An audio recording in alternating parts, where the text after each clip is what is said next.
All right, ladies and gents, got the new heater core in, and I just cleaned up. Of course, before I did that, I think you should have seen, I don't know if I filmed it or not, honestly, but this is the next day.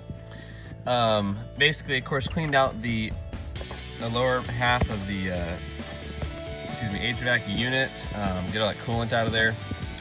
And then, of course, I just cleaned the actual door and the frame here. And obviously it was coolant soaked, and I was able to kind of finagle it back together. Again,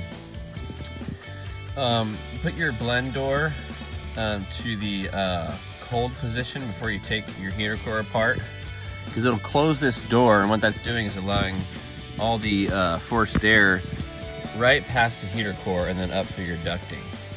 When this is closed, it forces, obviously your air conditioner's off, but this is forcing, sorry about the contrast. Now it's forcing everything through the heater core, and then it just turns a corner and then it goes throughout. One thing I noticed, I'm gonna duct tape that a little bit because that's gonna be a leak in the vent system. I'm gonna get that sealed up. And then just slowly but surely put everything back together. I'll go back with the cover. And then, obviously get the dash put back together. My one issue that I did run into, kind of giving me a pain in the butt.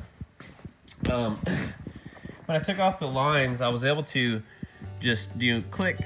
Whoops! Obviously, I didn't break it at that point, but I was able to. What you do is you press it until it clicks, and do the other side, and then you can pull the hose off. The problem is when you do it that way, this is the only part that pulls off. So all the O-rings and whatnot, especially if it's an older rig, usually stay on the heater core. This is from the heater core here.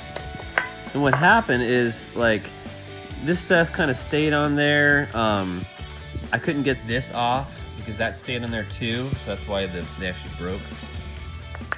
And I'm pretty sure actually when it was put back together previous, look, this is supposed to be right here. When it was put back together previously, there may have been a missing O-ring, because I was like, man, where'd all this stuff go? I'm missing one O-ring and 2 sets of spacers, unless there was just one.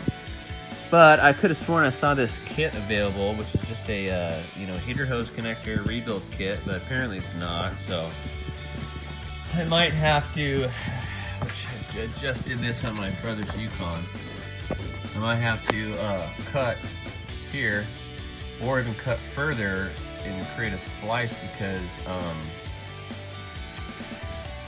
if I have to put a new connector on, I'm gonna lose this much. So what is that, about 1 inch? So I'm either hoping they're gonna stretch, because these ones should actually stretch, but who knows. Once I replace it, if I lose that, if they're too short, then you have to introduce a splice like I had to do on my brother's Yukon, which ultimately you don't want to do. You're creating just more opportunities for leaks.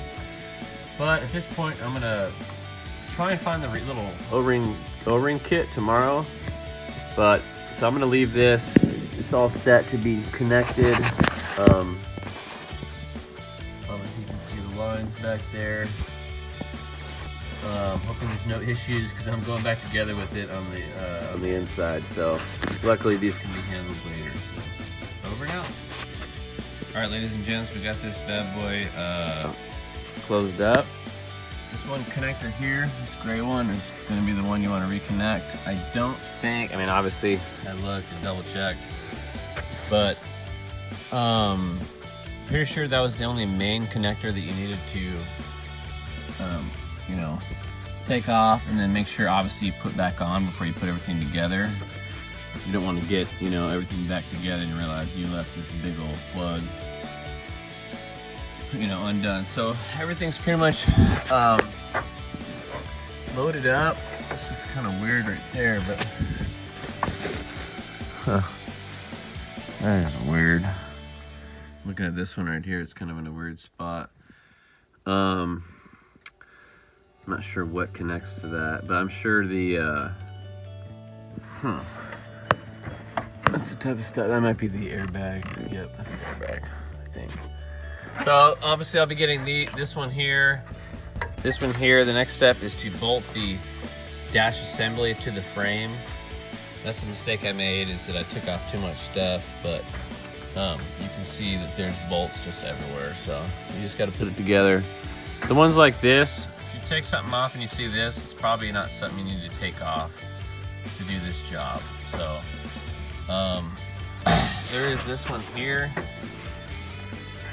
Well, yeah, I see these bad boys. So, oh yeah, and again, that's part of the assembly. So even that you wouldn't even need to take off. So I did take apart the gauge, of course. I'm gonna do the bulbs, but I'm also considering removing the existing auto start on here. You can see some of the wiring for it there, but because it's faulty, it's kind of crappy. And then also I still need to fix this ignition issue. When it's cold, it'll do an anti-theft and not start, because there's a sensor in this here lock cylinder. So there you have it. I'm just doing some snippets. I'll probably switch to time lapse once my other light gets charged up, but just kind of making it happen at this point. I need to get my other phone so I can listen to stuff while I'm filming. Well, in fact, I can listen to stuff while doing time lapse, so I'll probably do that. So thanks for tuning in. Getting her done.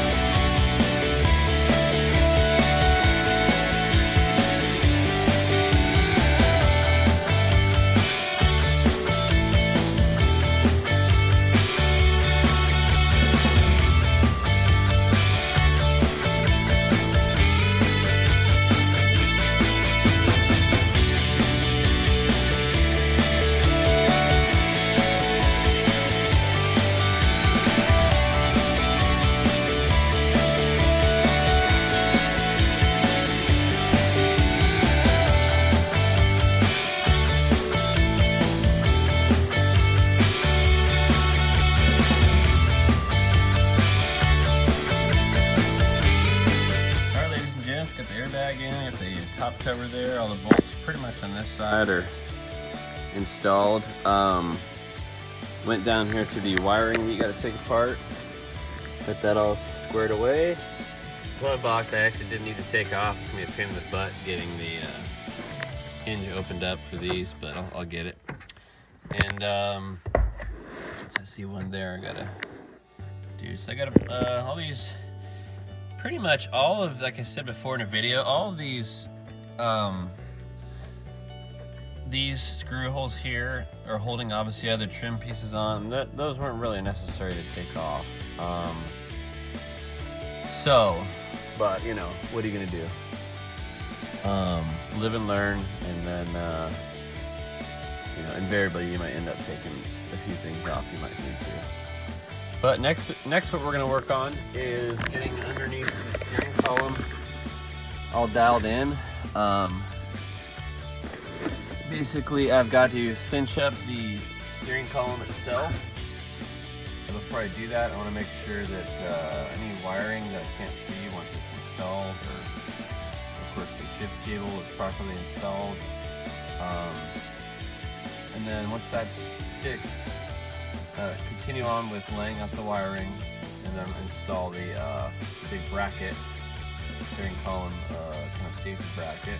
And then once that is on, we're pretty much downhill with the, of course, the under panel there. Obviously screwing on some other bracketry and whatnot, and then of course the gauges. I'm going to put the bulbs in. There's a bulb here that's out. I think that's for the ashtray, and I can't seem to get it out of there, so I think that's like a, I don't know, let's see here. There it goes. Yeah, I can replace that. I don't remember that ever having a light in it, and it looks burnt out. I'm also going to look into the four-wheel drive switch. That one, on this particular vehicle, it doesn't light up at all, and I think it's supposed to. So, anyways, I'm gonna switch to the time lapse and get to work.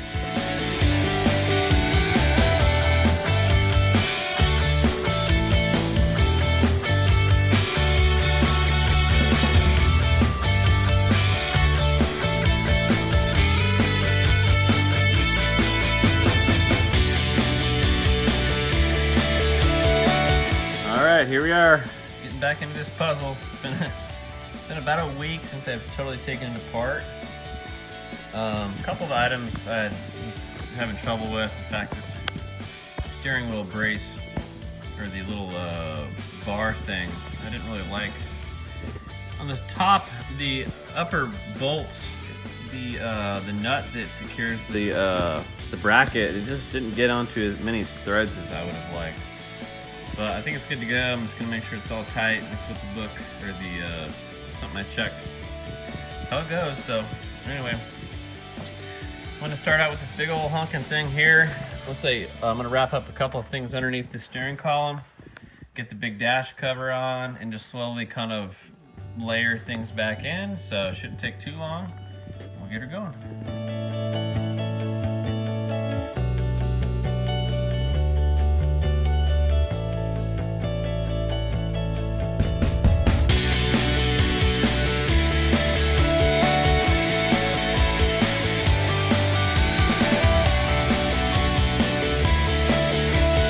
All right, ladies and gents, we are here making really the final connection. Everything's pretty much together inside except for the lower, underneath the steering wheel cover. You know, a couple trim pieces. Radiator is pretty much the biggest hang up that I had. Is when I took these connectors off, I lost a couple O-rings, I thought, but I'm pretty sure I retrieved them. And so what I was looking for was some sort of a rebuild kit, because obviously, in order to replace these fittings, you have to cut basically right here, and then obviously your first fresh rubber that you can do, you gotta, you know, cut and put the new one in there, hose clamp it, and then just pray that it reaches. Of course, you'd want to test that before you put it apart. But and so what I have going here is I was able to find the let's see here. This is what O'Reilly's calls for, a Gates 28500, also known as a Napa 99227, made by Gates. It's actually a high quality fitting, but the problem is I couldn't get the O-rings out. My idea was to, which I went ahead and bought the Dorman, basically universal, I'd love to figure out how this could do autofocus, but I guess it doesn't. So 86 to 09, Ford GM, really standard. And what I'm gonna do is I took the O-rings out.